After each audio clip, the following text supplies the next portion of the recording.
Okay. Hi, welcome to the IFtalk. My name is Stephanie Wagner, and I am here on behalf of the Frisco Economic Development Corporation. I want to welcome everybody. So any of you that this is your first time, glad to see you here. For those of you that are seasoned IFtalkers, welcome back. We're very excited to have this program for you today. So Inspire Frisco is all about providing assistance and resources to the entrepreneurial ecosystem in North Texas. As we all know, veterans make up a very crucial piece of that ecosystem, and we're going to hear a little bit more about that just in a moment. But I do want to take an opportunity today, right now, to honor the veterans. So if you are a veteran, if you have served, would you please stand?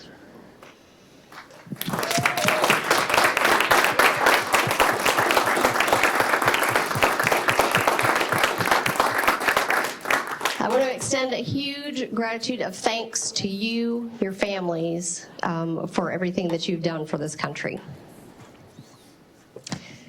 Okay, so I'm very honored to introduce our speaker today. Russ Medina is the Executive Director of NPower. Russ and his team provide a critical platform for veterans who are looking to transition into the workforce outside of service. He has served in the U.S. Army as an infantry commander, and is also a qualified airborne ranger. Okay, that was a cue. No? Okay. He is an accomplished collaborator of veterans and workforce organizations at the state, local, and federal levels. So it gives me great pleasure to present to you for our IFtalk, Russ Medina.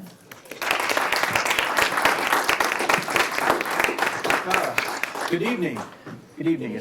Am I sighted in on the camera here? Is this good? Perfect, perfect. So we're going to step out. It's not really a TED Talk, but I wanted to thank not only the veterans and spouses and families for serving, because quite frankly, we all serve together. And this event is kind of cool because I've asked a number of folks to come far and wide. Where's VR Smart? Raise your hand. Good. We can't get this done to help veterans in transition and help them in the community either find jobs or start jobs in companies. And VR Smart has a Women's Veterans Enterprise Center down in South Dallas near the VA. And thank you for coming up here. Make sure you reach out to her. Some great news before I jump into this. JP Morgan Chase has generously provided us $2.3 million grant on Veterans Day, this past Monday, for NPower.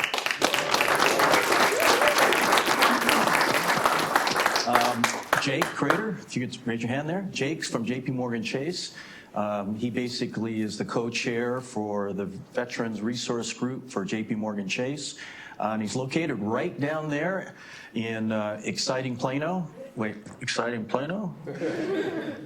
So thank you for being here as well. We've got the Texas Veterans Commission. Where's Tracy? Tracy, thank you. Thank you for all you do with the Texas Veterans Commission. We also received a grant from the Texas Veterans Commission for $300,000 for our program. Thank you for that. Citigroup has helped us with a number of programs. You'll notice there's a table back there for Veterans on Wall Street, and they started their first meeting this year to open the chapter. So it includes all financial institutions, and that event occurred last month. It was an opening, so I want to call them out, Veterans on Wall Street, take a look at them. Yes, of course, we have, where is Domingo? Domingo, from the Military Veteran Peer Network. Thank you for all you do. You know, you're there on the other end of a phone call when our veterans need a, to make a phone call and get connected. Families and anyone associated with veterans. You hear that? Anybody associated with families and veterans, reach out to the Peer Network. For someone that you dated for a couple of years, they probably need a lot of help. Oh, wow. Is this mic live? Hello? Hello? So that is, I'll tell you about that sales story, because I thought it was the biggest close of my whole life. On that note, let me digress a lot. When I retired from the military, I was very fortunate to be offered a position in Texas with Perot Systems. And I got to see Ross Perot and introduce him to my wife, Lori, and tell him, hey, thank you for my first job when I transitioned out of the military in 1995. So I'm retiring, so we can go through that history. On that note, I'll launch into this. Anybody I forget here to give a shout out? Oh, heritage. Where is, I've got a note here. Let me do this. Stepping off camera. Heritage Association of Frisco at 645 has a program for veterans. Cecil Waldron, a Frisco resident, has a what would you call it? He fought in the battle on Anzio, and he will be added to the Veterans Wall here. The Veterans Wall, World War II. Thank you for that. So I'm from NPower. Before I get into NPower, we break this down. In the military, it's tell them what you're going to tell them, and then tell you what we just told you, all right? And she did mention I was in the infantry.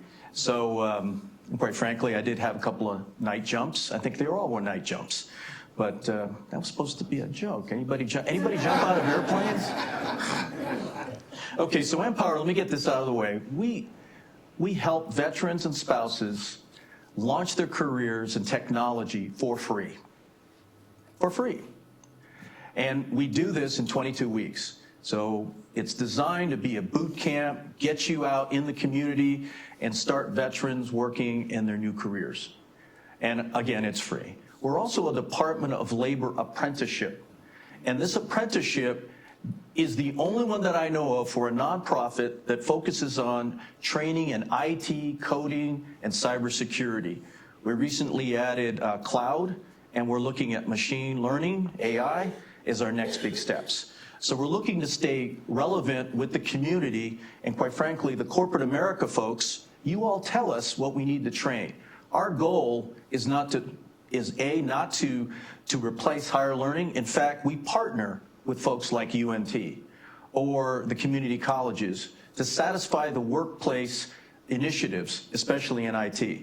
So this is not on script, but I'll tell you right now, there's a huge shortage of IT professionals. Anybody not know this? Okay, here we are. Innovation is what I'm supposed to talk about, and entrepreneurship, what I'm supposed to talk about. And here I'm talking about veterans. How do they all match up? Let's talk about it. So as we support Veterans Day this week, I'd like to share a couple of things about my own family.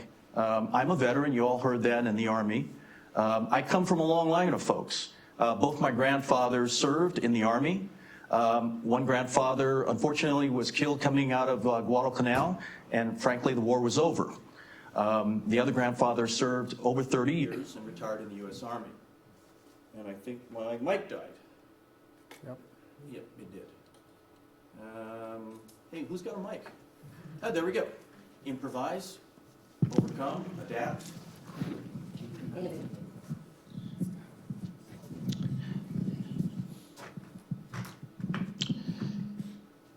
So I'm really grateful to NPower Frisco so I can talk about where our families come from.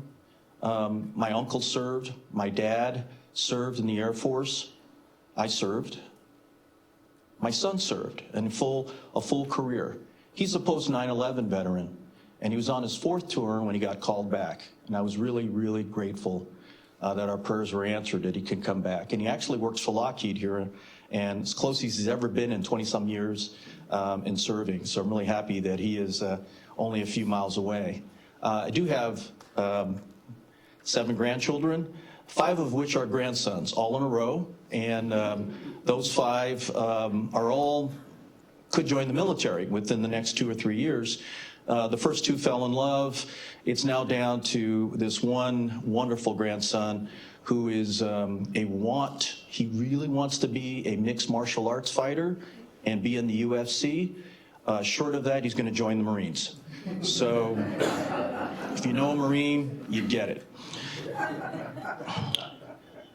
As we celebrate Veterans Day, I want to share a couple of things about grit and what it takes to transition out of the military, to join the military, and to support. It takes grit. So let me give you a few lines on grit. Let me ask this question first. Does anyone know how many have served or currently serving? Interactive session. Who knows? 22 million. 22 million. Lived in San Diego for 50 years.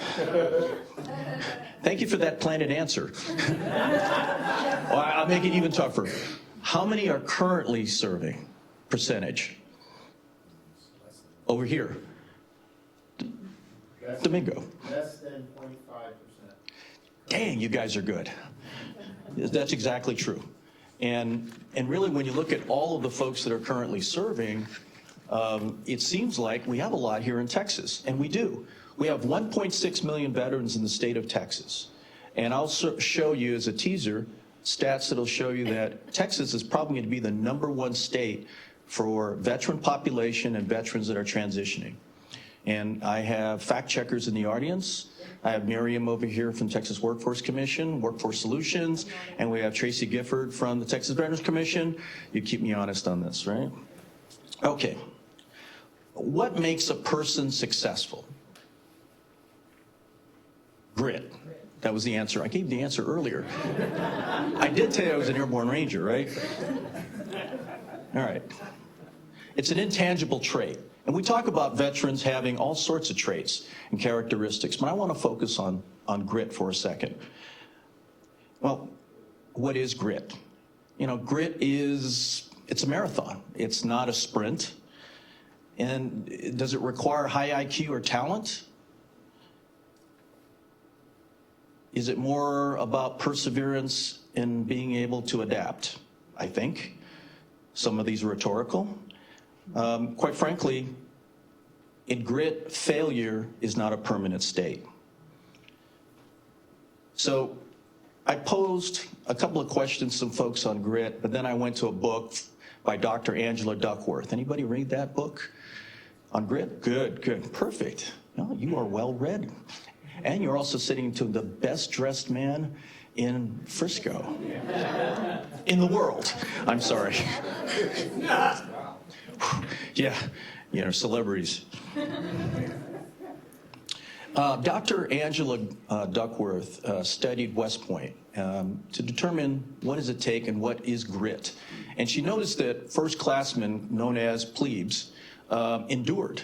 She also noticed that they didn't necessarily need to be the smartest or the brightest, though it seems kind of funny they're at the academy, but quite frankly, they had to persevere in areas that they'd never been. I mean, think about it. I got the privilege of announcing the appointment last year of Joshua Williams. If you all know him, they're a Frisco family. Joshua is a twin. His brother, Jeremy, also went to college last year. His brother went to NYU. Joshua went to West Point. They are identical twins. And quite frankly, Jeremy, who was at NYU, was feeling bad. I hope I don't mind talking about it. He was crying. He was homesick. And his brother, who hadn't had leave, finally shows up at NYU to see his brother laying on his bed. Brother's all sad, and he says, I really want to go back home. It's tough. And his brother, who had just gone through his plebe year at West Point, had a little bit to share with his brother. Grit's different. I submit to you, grit is passion, perseverance. It pushes service members in what we seek to transition from the military. So as we transition out, it's not easy for a lot of us. And quite frankly, it seems as if there's no help or support. And that's a plug for NPower. So NPower is one of those organizations. TVC is one of the organizations. TWC, the peer network, to help veterans transition and adapt and move into corporate America. But there's a number of myths that are out there related to this, and I'll tease you again. I'm going to have an interactive session, and those that have answered the questions before, you don't get to answer.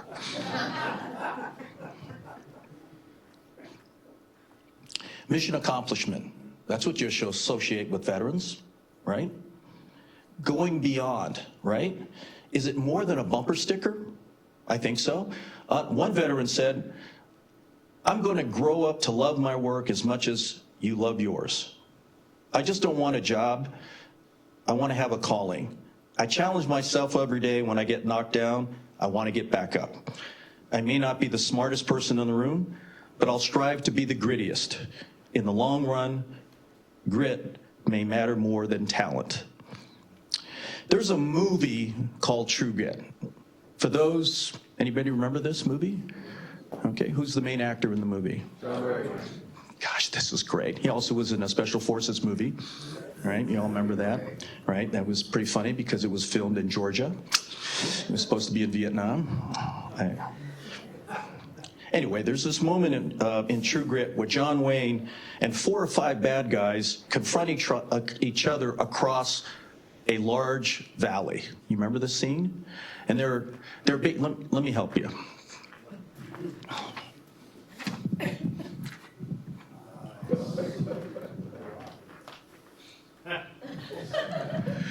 Yes, there are cowboys on Maui.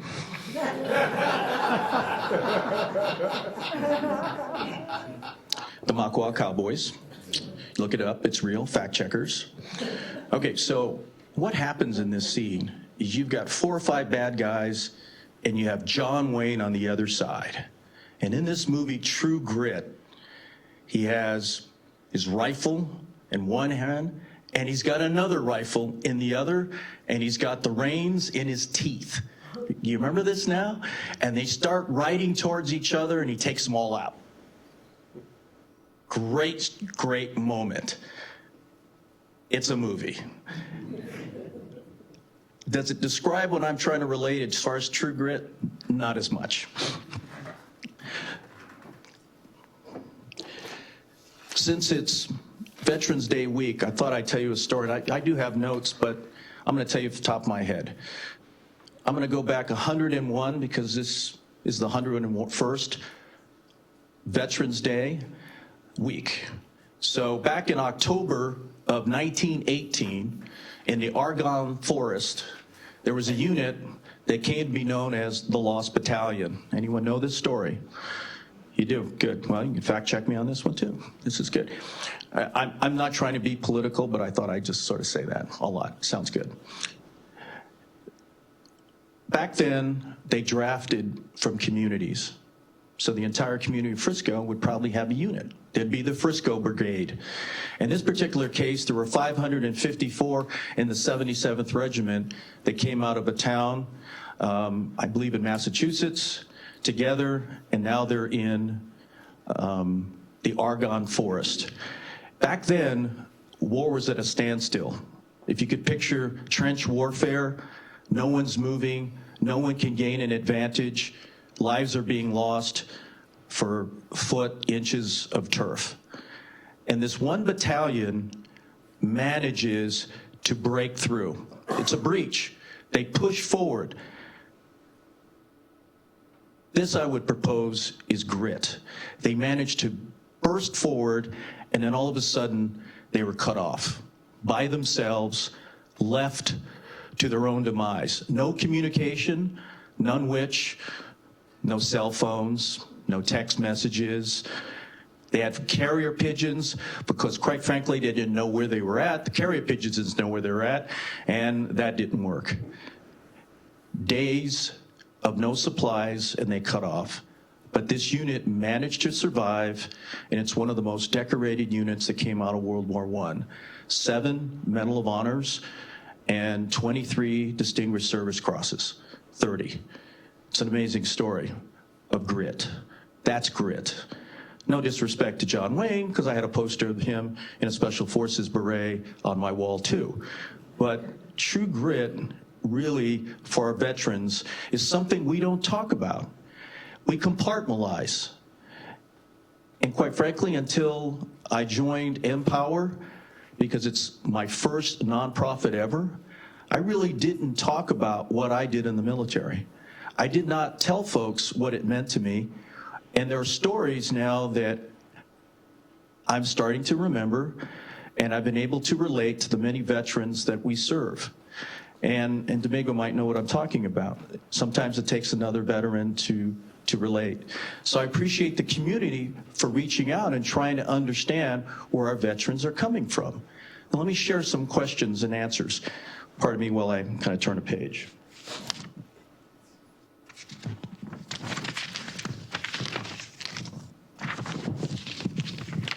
So our veterans community today, this is a Q&A. Points will be allowed, and there's free bottles of wine. I'm going to cite Dr. Kayla Williams. She's been on CNN a couple times and is an authority on what's going on in veterans, and she did a survey, and I'm pulling loosely from this survey. Military recruits from the poorest Americans that represent pathways out of poverty. The military recruits the poorest. Is this a true or false statement? False. False. Good. Let's see. Survey says about 58% got that question right. This is kind of interesting, but most of the veterans come from what class? Lower class, middle class, upper class? Middle class. This is an informed audience. I love it. Today's service members are less educated than most Americans. Again, you are correct. Most have high school diplomas, and it's actually kind of difficult to get into the military. I'm going to have to make these tougher questions.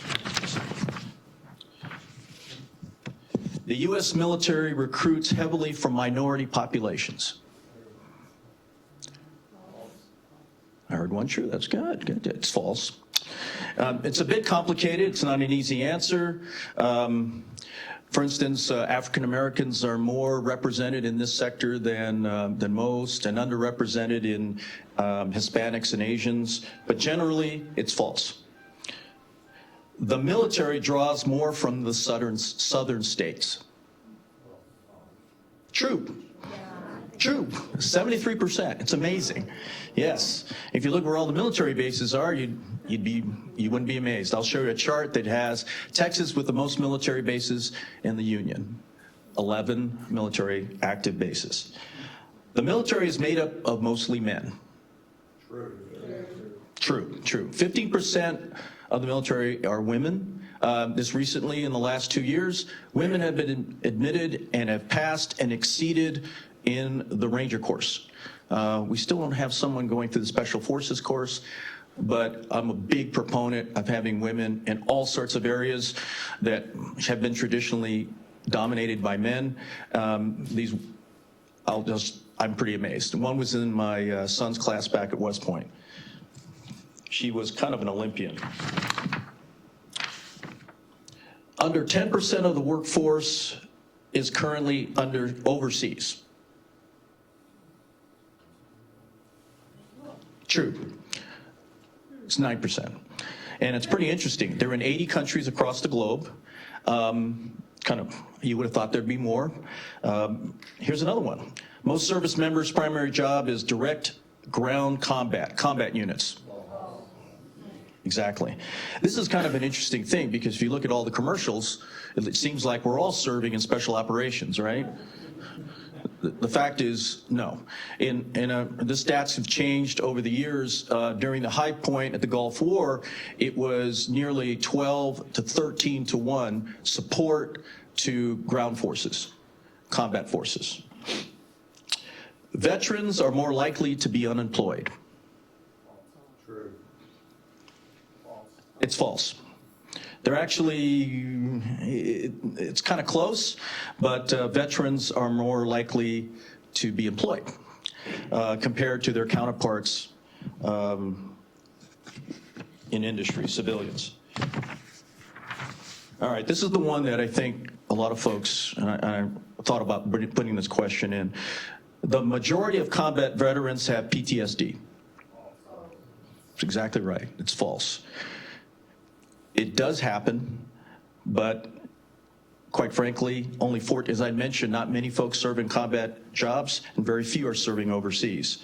In fact, since 2010, half of the folks serving in combat units have actually dropped. Half. Veterans are more likely to vote. Absolutely. Amazing. Veterans do more volunteer work in their communities. True or false? True. Veterans earn more than non-veterans. That is true. So for those that thought, maybe they don't, no, it's actually true for a lot of reasons.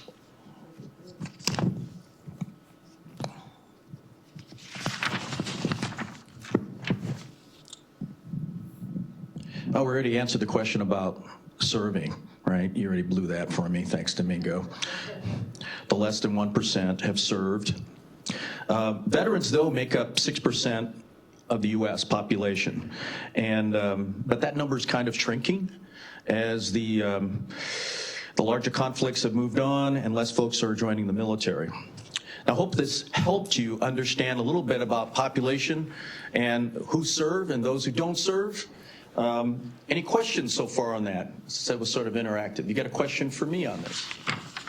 I have a microphone. If you could not yell your question, I will find my way over to you. We're going to the front row over here.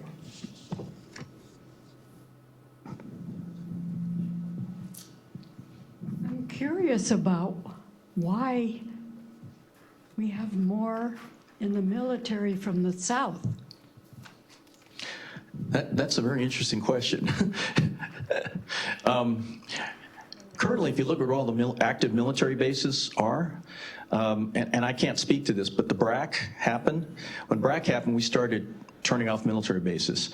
I will tell you that when I show you NPower's background and where we serve, in the state of California, we've had to give back the Presidio, which is right there on the bay, Alameda, and we don't have an active military base in the Bay Area except for Angel Island, and the closest one is Travis Air Force Base. No, pretty much. Treasure Island, I'm sorry. Did I say, yes, fact check. Most of the military in California are serving in San Diego. Now it's interesting, in the state of Texas, we have 1.6 that I mentioned. About 400,000 are up here in North Texas, and about 1.2 are in South Texas. About 2/3 of the jobs that are open are, guess where? In North Texas, and the other third are in South Texas. So somehow we've got to flip this kind of this paradigm. Before I launch, I want to tell you a little bit about NPower, but mostly because, not because it's only about NPower, but I want to talk about all the other communities and how we support this. So hold on one second. Here we go. So there's my contact information, and I'll just give you information not just about NPower. I'll be glad to give you information about others. I've been informed, I mentioned the Texas Workforce Commission and Workforce Solutions. They provide us veterans that need help in upskilling.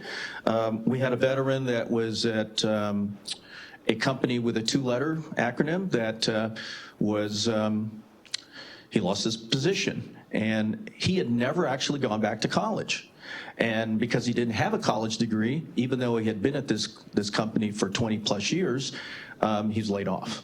So he came to our program and we upskilled him.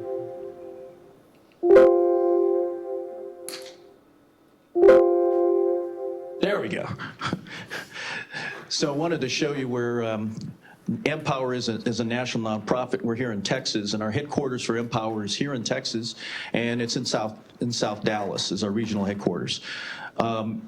As you can see, the other locations across the United States, we cover veterans in California, Texas, and on the East Coast. I'm going to talk a little bit about entrepreneurship a little bit here, because when I joined NPower, I noticed that we were only known in Dallas, and we're very internally focused, and no one knew who we were. And one of the biggest issues was getting the word out. And you don't have marketing dollars, it's really hard to get the word out. It sounds like starting a business. And I want to thank, where's Josh Futrell? Josh? He had to live. Josh is a veteran. He also has a business here in Frisco called Calm Home, and he is a Department of Labor employer. Now, I want to talk about NPower, but I also want to talk about Inspire Frisco, how we share some common ground. If you happen to look here, you need capital. NPower needs capital. You need mentoring. We need mentorship. We have many programs in which corporate America does a speed mentoring session. We had Accenture, Ernst & Young, Citi, Bank of America, T-Mobile, recently at our speed mentoring event. Basically about the same amount of folks that are here with mentors on corporate America, and we rotated them through giving them advice on resumes, interviewing skills, and what to look for in the positions that they might have open. You want to give back. We're always looking for that. I'm not the only one that's looking for this. We have VR Smart here. VR, raise your hand. Amazing. She opened a center for women's enterprise in South Dallas, right there off of Lancaster? Lancaster. Ask her about it. It's an amazing thing. So she's also looking for mentors, and the value of mentorship is huge. When you're looking for services and you're looking for talent,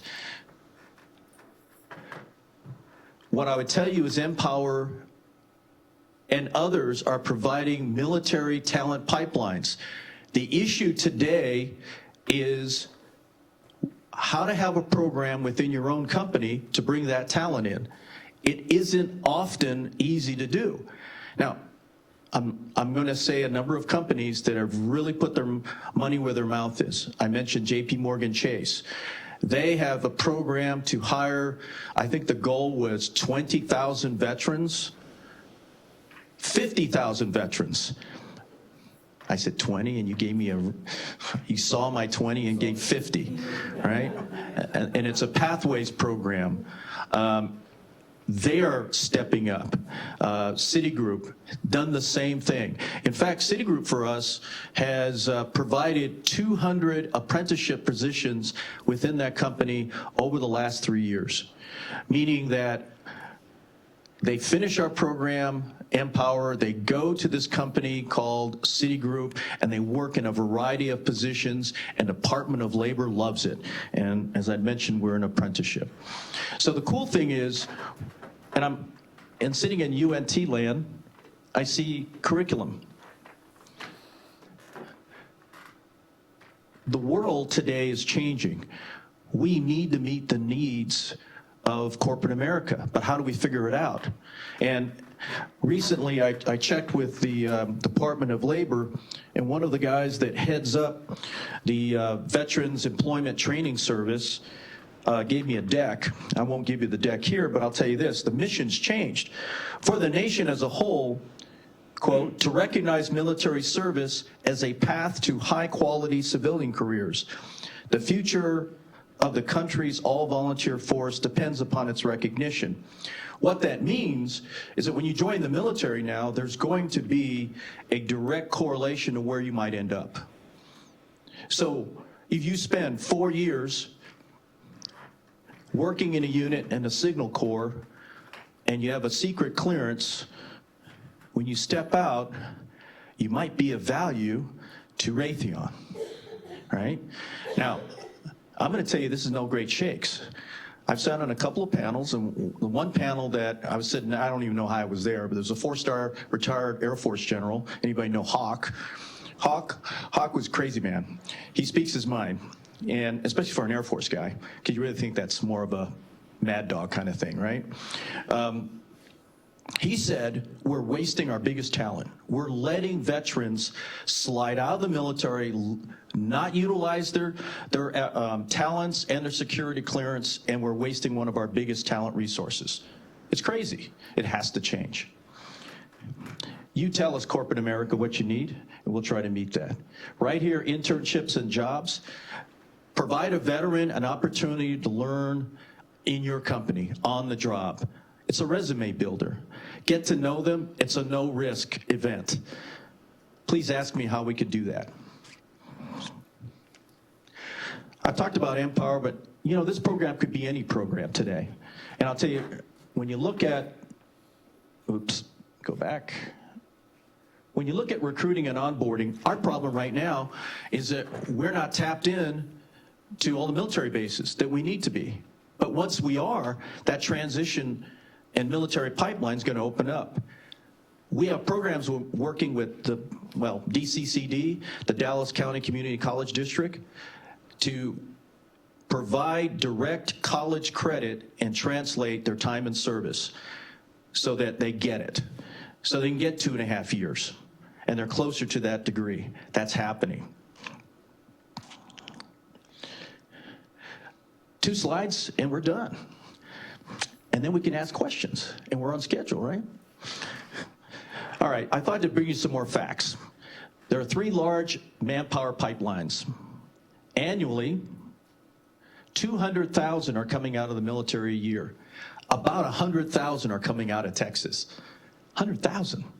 Now here's a crazy fact too. About 1/3 of them stay near a military post or base. The other 1/3 go home, back to the block, and the other 1/3 go to new and exciting areas that they've never been before. So it's kind of interesting.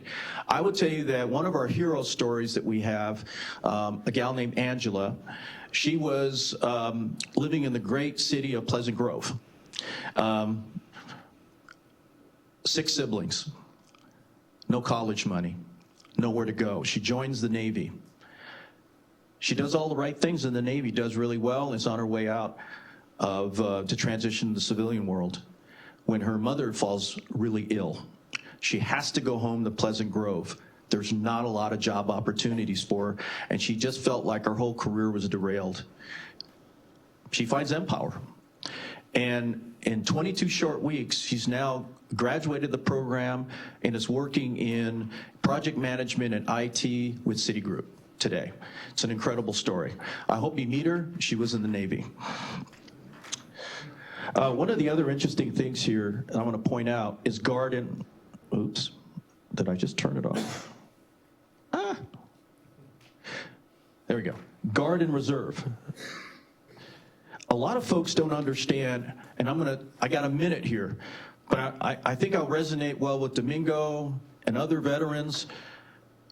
We focus on transitioning veterans that are serving in active duty, and we're still not doing it very well.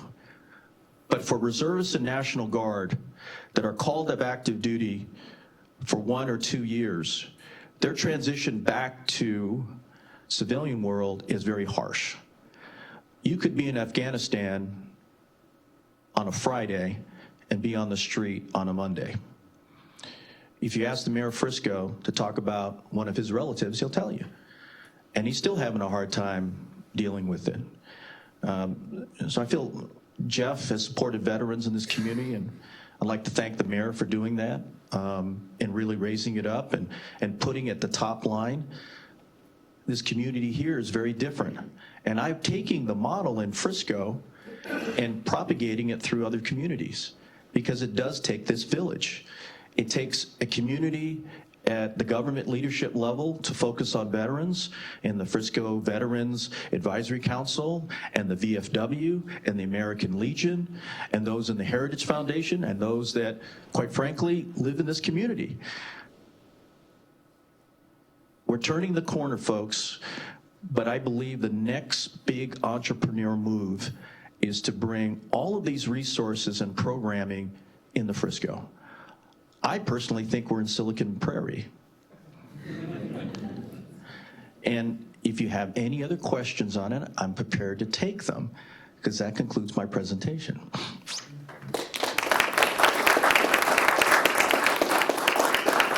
All right, we have a question over here.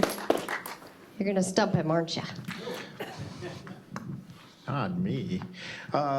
Quick question on how long is the program average for a veteran going through? Well, thank you for that. I paid him $5. There is 3 components today. It's a lot like basic training, so I'll give you this analogy. When you join the military, you don't sign up and they give you a cafeteria list of things to do, right? Can you imagine showing up to basic training and saying, hey, wake up at this time, when you're ready, we'll let you know, right? Basic training is a very intense period of time in your life, and it evolves where you're leaving a lot of what you did in the world behind, and you're learning a new career. But you're doing it with others The team building you learn with others that have the same haircuts, the same uniform, is a camaraderie and a fellowship that a lot of folks don't find for many years. And when they transition out of the military, they don't see it. Our program is set up where you do 22 weeks in tech fundamentals, basics, learn a computer, learn networking, mobility, learn what apps are. If you want to continue, we'll provide you programming fundamentals as an advanced skill. And then the ultimate flagship for us has been cybersecurity. That is intense. And I'll give you an example about EY. We graduated some folks in cybersecurity, and we're saying, where can we find some positions? And I get a call from a guy named Justin in the EY Cybersecurity Center, and he needed some veterans. I said, come on down. He came down, interviewed, and hired ultimately 6 veterans from our class in that cybersecurity class, and they're working at one's left from EY. It's an amazing thing. So those 3 programs, about 15 weeks in class, about 7 weeks for internship. We have a 6-month apprenticeship program, which is probably one of the shortest out there as opposed to a number of other apprenticeship programs. And in 1 year, you can have a Department of Labor certificate apprenticeship for IT. Thank you for the question. Yes, sir. Code authority. So I'm interested in the 13-week coding class deal I saw in here. How many people are going through that right now, for example? How often do they come out of that? And where are they located? Interesting. We started a coding class in Frisco. It's a temporary site. It's sort of a pilot case. And if it wasn't for Venture X and Chance Post and Kimberly over there at Venture X off Stonebrook, we wouldn't have a class here. They provided a free classroom for us and some offices for counseling. Its class sizes are between 13 and 15. We have an AM and a PM. We've had great success creating portfolios for, you recognize this, for demonstration to show employers of what they could do. They learn basically how to do some front end, back end, develop a website. They understand a little bit about that. But it's not meant to be Java developers, okay, if anybody's a Java developer. If it wasn't for others that, and I'm saying other programs like Cisco that can give them that advanced skill, we're not doing that. Our thing is to create a basic training environment and get them started, get them launched, and then hopefully corporate partners help. So CodeStream is a group that teaches children coding, and they found us. And they're growing like gangbusters. They're teaching coding to children after school, and then they found out that while parents, like, dropping your kids off at a soccer match, you actually stay, they're teaching the parents coding, which is kind of an interesting thing. And we've been able to provide them coding students and graduates to help them on their staff. Answer your question? Yeah. And by the way, we really could use your input on what the community's looking for. Yeah, well, I'll be happy to help with that. Thank you. Yeah. Thanks. Any other questions? In the back. Going back here? Oh, they're sitting in the back. This is cool.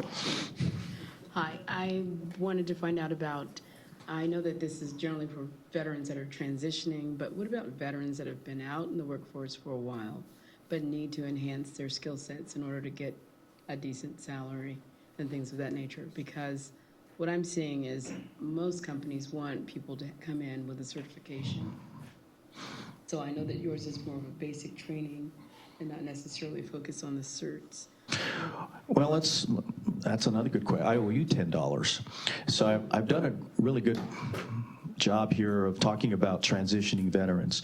We actually started here about 7 years in Dallas focusing on veterans who are already in the community. We had a number of Vietnam-era veterans that came through. I think I heard a story earlier that I mentioned about 20 years. Actually, he'd been out of the military for 30 years. And he was retooling with us recently and graduated. So what we're noticing, though, is that population we've been helping. Are you a veteran yourself? You should look so. You'd fit our demographic. profile. We're going to help you, and for free. So the other part is we don't use the GI Bill. So if you've exhausted your GI Bill, it's okay. And there are a lot of different programs out there to help veterans who are already out of the out of the military and lost their GI Bill, or we have a number of folks in Voc Rehab, for instance, that come to us and our second chance. Yes, sir. It's Brad up front. Final question. Well, thanks for being here, Russ. I really appreciate everything you're doing in the community to help Frisco and the veterans community. NPower does a great job of providing the skills veterans need to transition back into society. How do you deal with those that still have those mental needs, social transitioning, those sorts of things? How do you deal with those people that come through your program? Well, we have our program. I showed you the NPower effect. What's on there is, I don't know if Brittany's here. Brittany Waits, is she here? Brittany Waits helps set up the tables back here. She's our social support manager. She actually lives in Frisco. She commutes with me downtown. Her thing is to connect to veterans. For instance, if they need additional other counselings, other support, we know who to connect with. Right? This is a community. So we don't, for instance, we had a number of veterans that didn't disclose they were living in their truck. They loved our program. We didn't know they actually had left duty in Colorado and drove here and were living in their truck. Not a good thing. We found them temporary housing, and then we put them in touch with groups like City Square that have housing for them. There's actually now programs in the state of Texas, Texas Workforce Commission, because we're an apprenticeship that will provide veterans temporary lodging. It covers as they upskill. Is that cool? Yeah. If they're not ready for our program, we continually give them help, and then when they're ready, then they can transition over. Jacob Schick and I talk about it at 22 Kill. He understands where we fit. We've sat on panels together. He understands where our program fits. It's one of the programs that support. I digress from the coding question. A lot of folks that come into our coding program actually become entrepreneurs. They start their own company. We actually had a gal that she was 100% disabled, living in South Fort Worth. She commuted all the way over here to learn how to put a website together because she wanted to launch her nonprofit to help veterans in rural communities find services. It was really intentional. Thank you for your time. Am I off the stage? Yay. Oh, wait, we got, honey, what? You're pointing. Need to introduce your daughter? Or do we got one more question? No, do we have another question? Nope. Lori, my wife. Peter Burns has got a question? Peter Burns is here. Peter Burns in the house. Okay, so is it You still need to introduce your daughter. I will introduce my daughter, but Peter Burns, Nokia, and great veterans programs there, and our #1 veteran for the community for Frisco. Could you stand up, sir?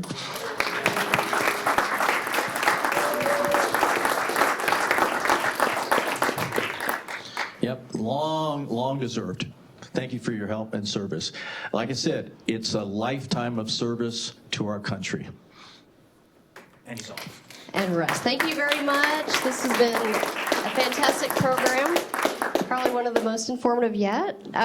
Again, I want to thank all of the agencies that came. They've got tables still set up in the back, so before you leave, please go touch base with them. And that is Veterans of Wall Street, Texas Veterans Commission, JOMC Veterans Resource Group, Vetted Heroes, Veterans Women's Enterprise Center, ERA Solutions, City Salutes, Frisco Veterans of Foreign Wars, and the American Legion Frisco. Thank you all for being here. And Russ, again, thank you so much for sharing what it is that you do with NPower and for bringing your team out here. We appreciate the partnerships that you're bringing into Frisco and into North Texas. Just a quick announcement, our next IFtalk is actually going to be an IF social event, and that will be on Wednesday, December 11th from 5 to 7 p.m. at Hall Park. So look in your emails, your inboxes, that will be coming your way very soon. Thank you again for all that you do and for joining us this evening.